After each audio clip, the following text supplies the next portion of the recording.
Hey guys, what's going on? It's me, Jay. I'm here to talk about the new Disney movie trailer, Encanto, which is a Latino themed uh, movie that is going to be put out by Disney on November the 24th.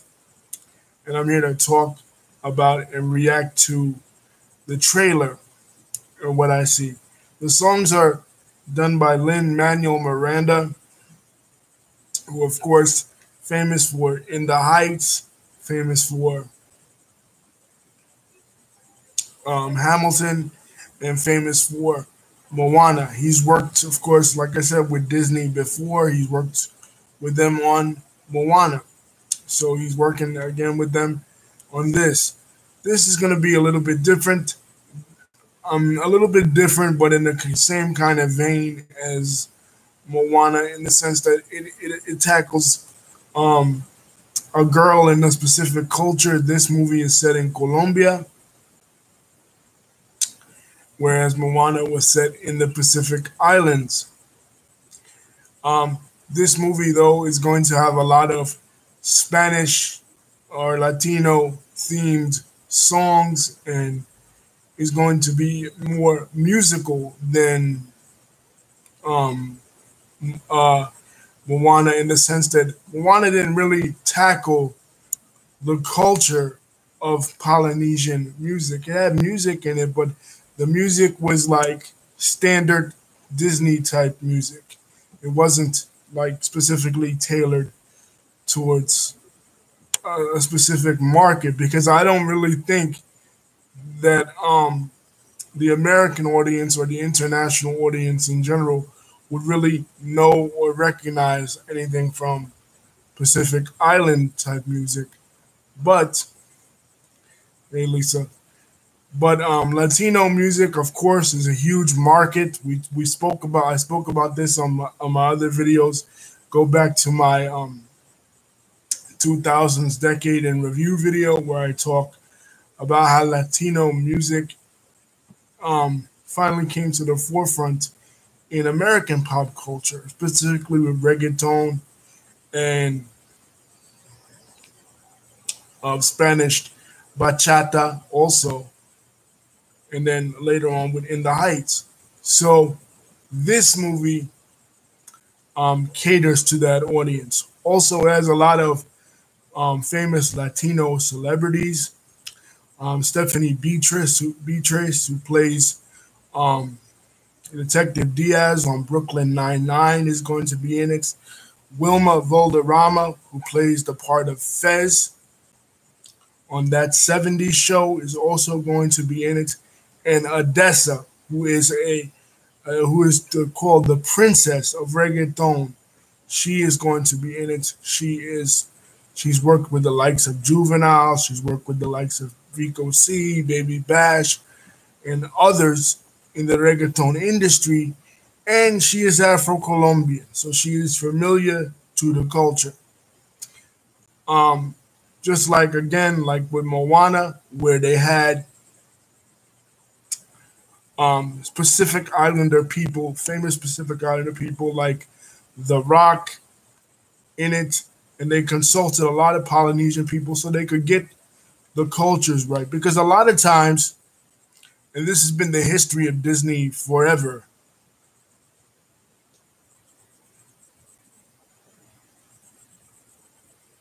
yeah, Lisa, it's a Colombian-based movie. It's based on Colombian folklore, mountain Colombian culture, and Afro-Colombian culture, like on the coast of Colombia, which is very heavily Afro-Latino. And of course, we know the controversy with Lin-Manuel Miranda and In the Heights. But as Lisa pointed out, Lin-Manuel Miranda did not write the film or make the film, but some of the Jared Bush and Byron Howard, they worked on Zootopia together, and they also worked on Moana. So they are tapping into the local culture of Colombia, this part of Colombia, the region that they are covering, the northern part of Colombia. Um,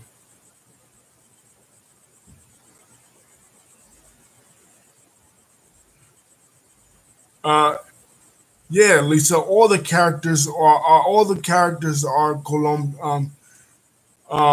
Colombian. All the actors are a lot of the actors are Colombian. Yes, they are going to put some Afro Colombians in there. There's one I saw only one. You know what I mean? But again, it's the trailer, so you can't really go on really the trailer. It only gives you a little snippet of what is to be in the movie. But based on the trailer, there is some Afro Colombians in there. So again, going by the trailer, it's a lot of Afro Colombians because the hair of the cartoon characters indicates um, that a lot of the people that may not be visibly Afro Colombian, like dark skinned, they do have African type features with African type hair. So Disney is doing something that is not characteristic of them. They are going out of their way to try and um, appease the woke crowd. But I am sure that some of the woke people are not going to be happy with something in this. You cannot please everybody. Um, you're gonna either have the woke people that are gonna not like what you're doing. You're gonna have some of the feminists that are not gonna like what you're doing. You're gonna have some of the right wing people that may not like what you're doing. You're going to have some haters. No matter what you do, you could try your hardest. You could bend over backwards to try to appease everybody, but you're never going to please everybody. But at least they are trying. Lisa says that it's like Coco. And those comparisons are going to be made because Coco is Mexican and Coco is based on Mexican culture. And it was really the first Latino animated film ever. But as I pointed out to Lisa, the main difference between this and Coco is one, Coco was a Pixar movie. And Pixar, we go back to my Pixar video, um, where I talk about the differences between they and Disney. Disney is the sister company to Pixar because Pixar focuses a lot on male protagonist. Soul had a male protagonist. Coco had a male protagonist. Going back to the first Disney movie of Toy Story, Buzz Lightyear and Woody, it was guys. Disney, of course, well, in the terms of the movies, they built their empire. They built their empire on female leads.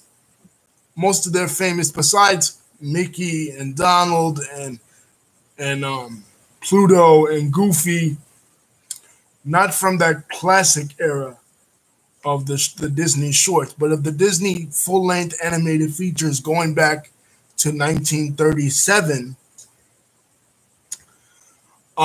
Disney has always, the Snow White was the first one. Disney has always built its reputation on female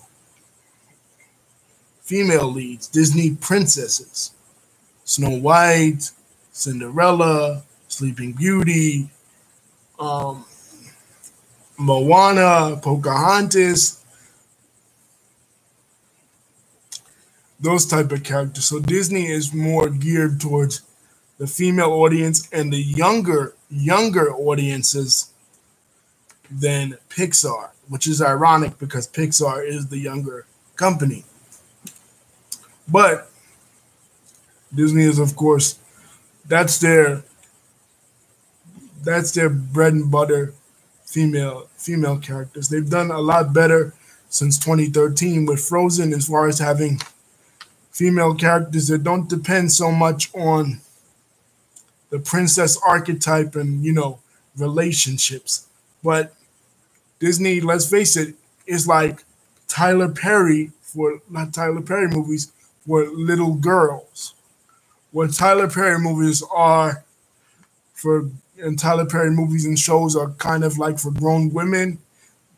Um, Disney movies are for little girls in the sense that they present romance in a sort of unrealistic way.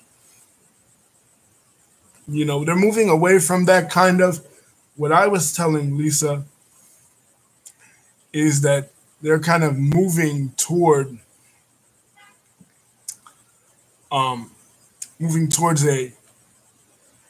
moving towards Pixar. So it's becoming like Pixar and Disney are indistinguishable from each other. Like sometimes you see a Pixar movie and you're like, oh, that's a Disney movie, or you see a Disney movie and that's like a Pixar movie because Disney doesn't.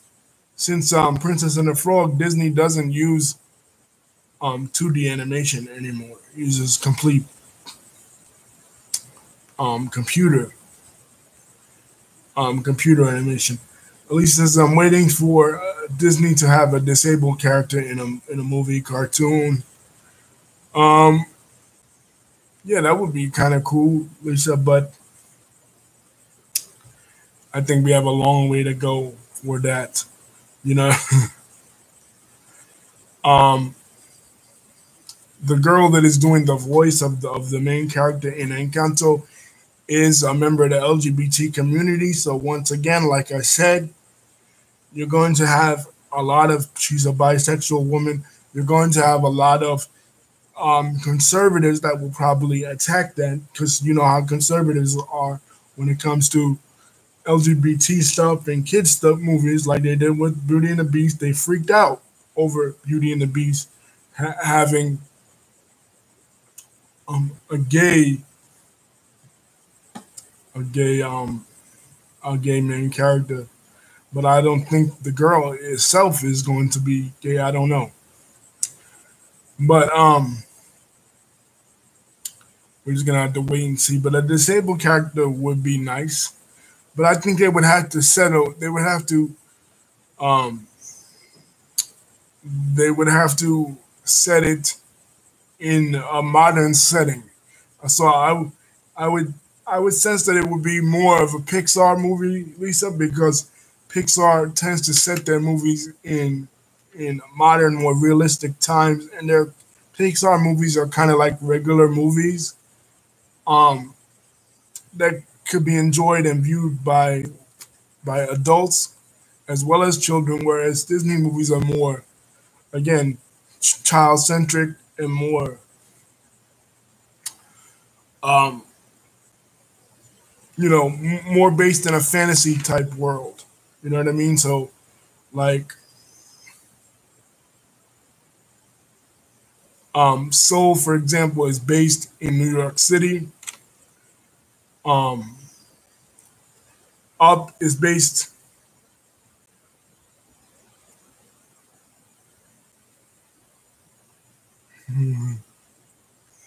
Lisa says that they freaked out when they found out Dora was in a lesbian relationship. Yeah, because again, or the mother from the Rugrats, because again, they think or they believe that Hollywood is subliminally messaging kids to be gay just by having gay representation. Um, and again, just because it's animated doesn't necessarily mean that it's for children. We talked about this in the 90s review video in the archives. There are animation now is a wide scope. Again, like Pixar. Pixar is like animation but for adults. So just because you do have a gay character in a movie and it's animated doesn't mean that it's for children. Yes, we traditionally associate animation with children, but that doesn't mean that all animation is for children. Family Guy is animation. The Simpsons are animation. South Park is animation. Big Mouth is animation, but that doesn't mean that it's for children. Big Mouth is not for children. Family Guy is not for kids. The Simpsons is not for children. Disney is different in the sense that Disney presents Disney the company, not Pixar, but Disney the parent company presents the world in a fantastic fantasy type way, in a simplistic fantasy type way, and it appeals to younger children, whereas Pixar appeals to older kids and adults and both genders.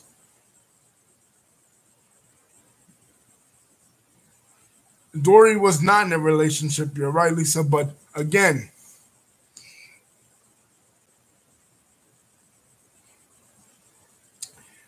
um, Dory is Pixar. Pixar is like, it's confusing for a lot of people because Pixar is owned by Disney, but they try to maintain a difference among themselves. All the branches of the Disney family try to maintain their own distinction.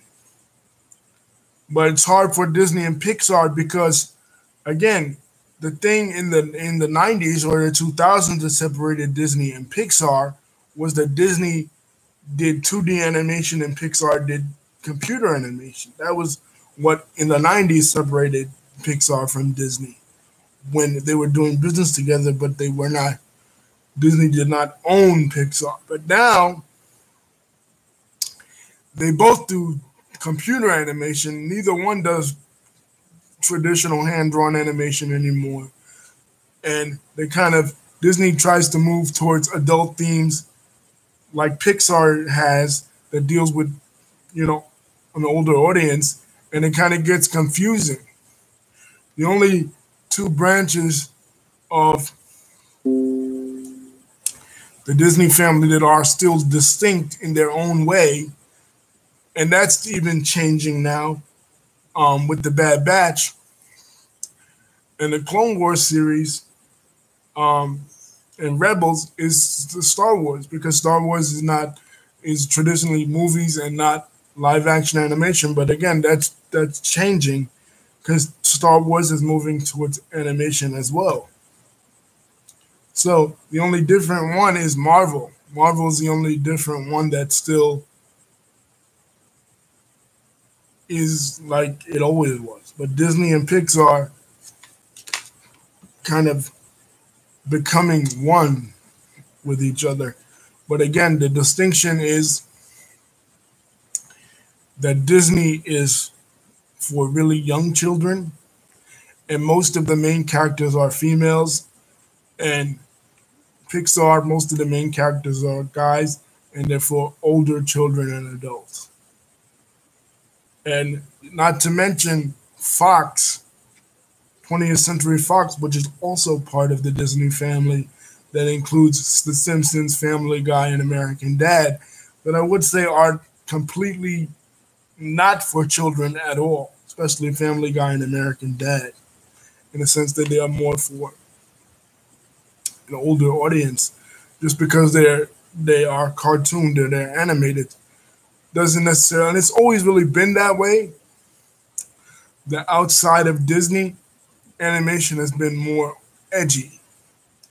Animaniacs was edgy, even going back to the 40s with Betty Boop. Betty Boop was a sexy cartoon, like a Jessica Rabbit in the 80s, and Who Framed Roger Rabbit was a sexy cartoon, big boobs, big butt, and stuff appeal to sexuality. So just because she was animated, this is what conservatives miss, political conservatives, they miss this point, is that just because it's animated doesn't mean that you cannot communicate animation to grown adults or teens. You know, it doesn't have to animation doesn't have to be just for children. You know what I mean? It could be for adults as well.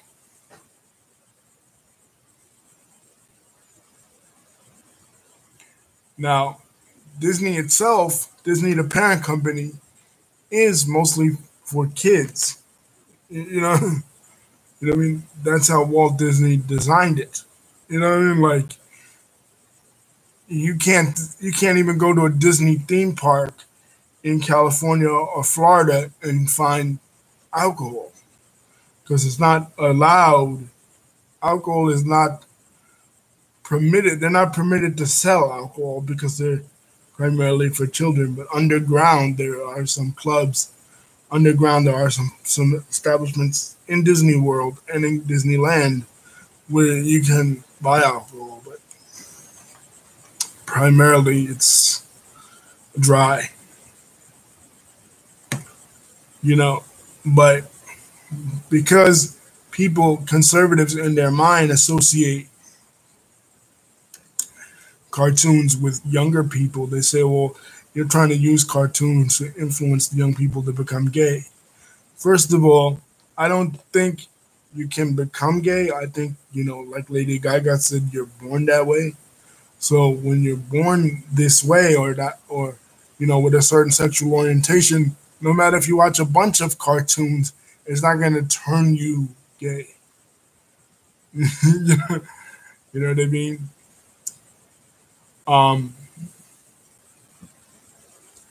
but as far as this, I love this that it is representing a different culture because Colombia is a society, is not a place that is really known in the American consciousness in the way that Mexico is known, or Puerto Rico, or Cuba. There are Colombians in the United States, but a lot of people wouldn't really think really about Colombian culture or Colombian history in a sense, or even know where Colombia really is on the map and is one of the chief countries in South America and is one of the first countries historically that in Latin America that gained its independence in 1810. Um, right after, you know, right after the United States and Mexico. So through this, we will learn a lot about Colombia. We will learn a lot about the folk culture of Colombia. Um, you know, uh, cumbia music and Barranquilla music and uh, um, Velenato, which is a type of blues music, blues and sad music, kind of like bachata in the Dominican Republic or corridos in Mexico. That is kind of like a sad music that kind of tells stories with it. Um, we'll learn about that. And Disney can really teach you some of the newer Disney movies, especially, can really teach you a lot about the world. Geography can teach a lot of kids about geography and world culture and things like that. When I first learned that most of the Disney movies were derived from other cultures, back in the 90s, I tried to pinpoint, what culture they're going to tackle next. Um, Norwegian, Snow White, or Austrian, like Cinderella, or French, like Hunchback of Notre Dame. So it's good to see Disney doing some original stories rather than just going back to the live action uh, versions of their movies. That's pretty cool. But I look forward to this film.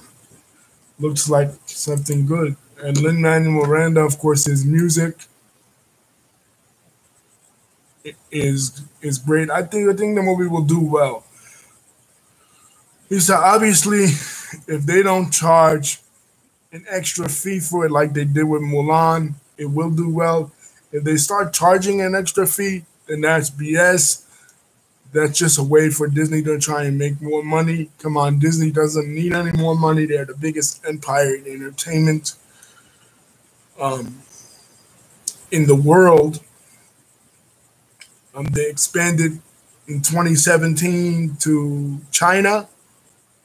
I mean, excuse me, not 2017, 2008 to China. And of course, they bought up all those other properties and they launched Disney Plus in 2019. And since Frozen came out, they've been doing pretty well. Like that was Frozen. The release of Frozen in 2013 was their second renaissance. Their first renaissance was in 1989 when they co-released Roger Rabbit and then The Little Mermaid. They released Roger Rabbit in 1988.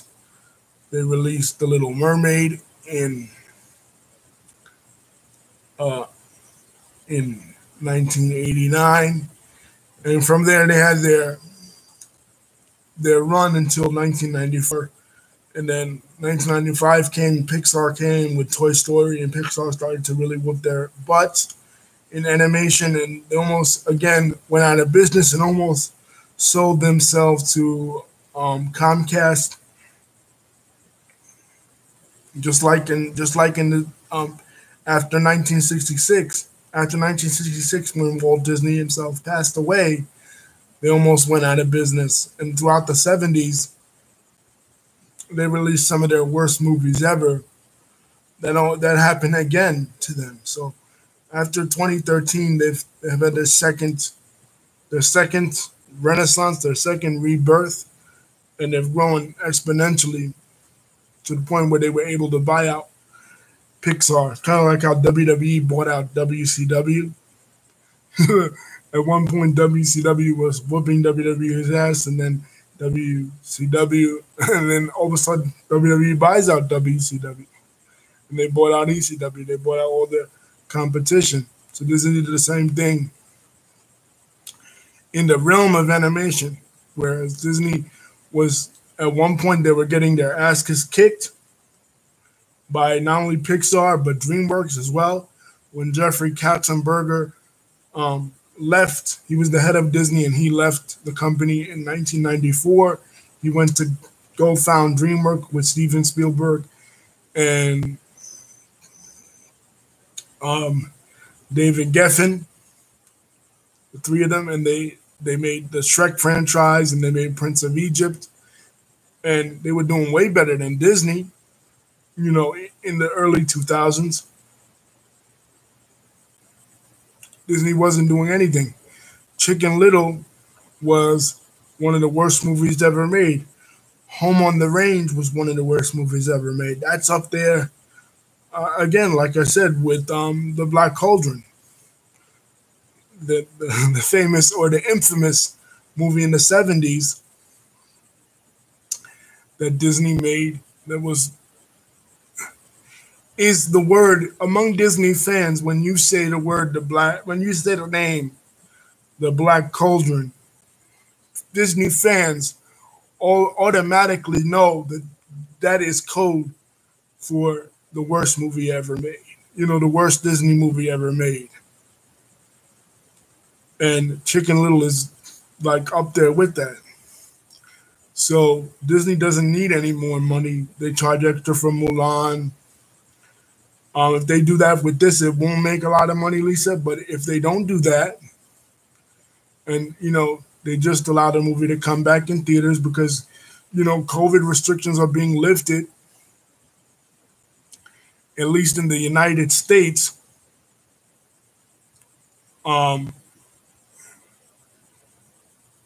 For them. And they have a new head of Disney, Bob Chapek, as I said in my archives. So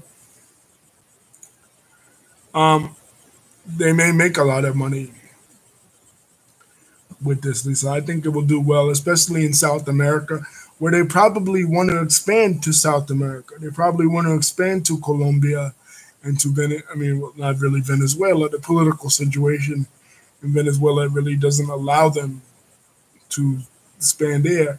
But Colombia and the United States have pretty good political relations, especially since the Civil War that lasted, that went on for decades and decades between um,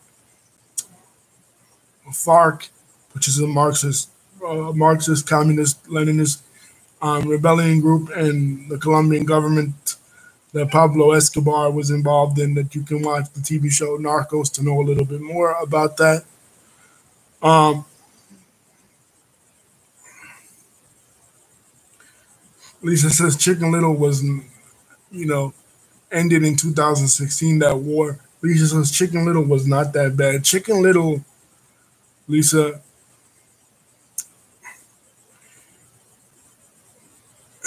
was not that bad by comparison, but if you compare it to what Disney had done before, the levels that they reach before and after it, it is that bad. Because it's not, you're never going to see a remake, a live action remake of Chicken Little. You're just not going to see it because Disney wants you to not know that it existed. And not because they don't want you to know that it didn't exist um, because of something like racism, like Song of the South, right? But they want you to know that it didn't exist because it was just not a good movie. It was their first attempt to try computer animation, and it failed.